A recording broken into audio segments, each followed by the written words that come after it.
lateral portal. Now here what you can see that this is an acute sort of an injury, and thereby there is a lot of inflammation into the joint. You can see the reddish inflamed looking joint in the labrum, and the tissue here, what you can appreciate is almost a crescent shaped tear. Now the thing that I want you to emphasize is rotator cuff is a laminar structure, laminated structure. So normally you will always see two laminas. Needle please. Now this is a good time for us to make our lateral portal here. So we are now making our lateral portal right there. Okay. So this is my lateral portal which we have made, and knife please. And you should be very careful about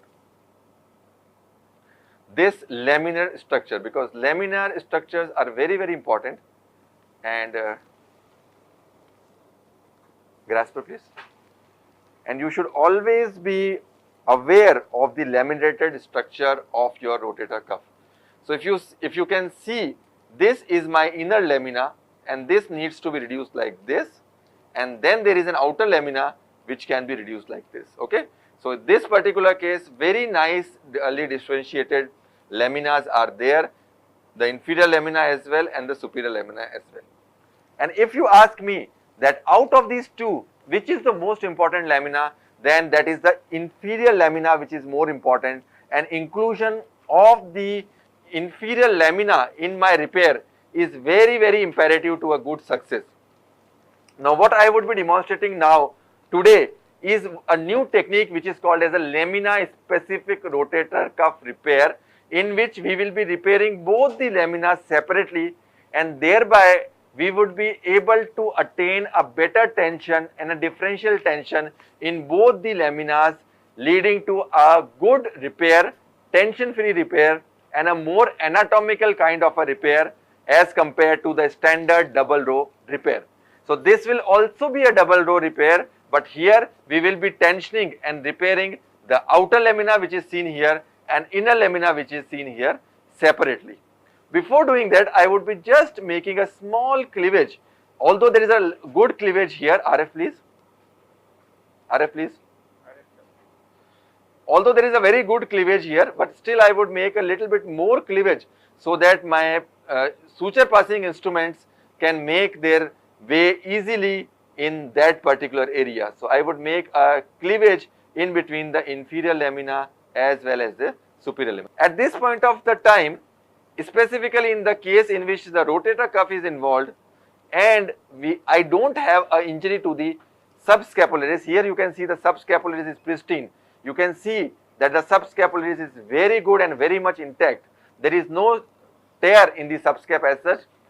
If you want to see the subscapularis better, you can do a maneuver which is called as a posterior lever push maneuver. Here what you will ask your assistant to push the elbow forwards and push the shoulder backwards, and this will give you a rise to increased subcoracoid space, and you will be able to see the subscapularis tear with a very pristine clarity. So here you can see that we are doing a posterior lever push maneuver also, but my subscapularis is too good. I don't want to do anything to the subscap. Here, show the comma sign. so the comma sign will be seen in the patients who have a tear of the subscapularis. So here you will be just seeing, basically comma sign is a thickening of the superior glenohumeral ligament and the coracohumeral ligament. So they will be seen in the cases, the comma sign specifically will be, so if you see here, this is the, you can hold it here. So if you see here, the structure that you see in the front, okay. So this is the capsular thickening, and this capsular thickening is a thickening of the CHL and the SGHL complex, and when there is a tear in the subscap, this whole complex will shift medially, and that is particularly called as a comma sign. Now here, because the biceps is not normal, pathological, thinned out, and it is involving the subscap, I would do a biceps stenotomy.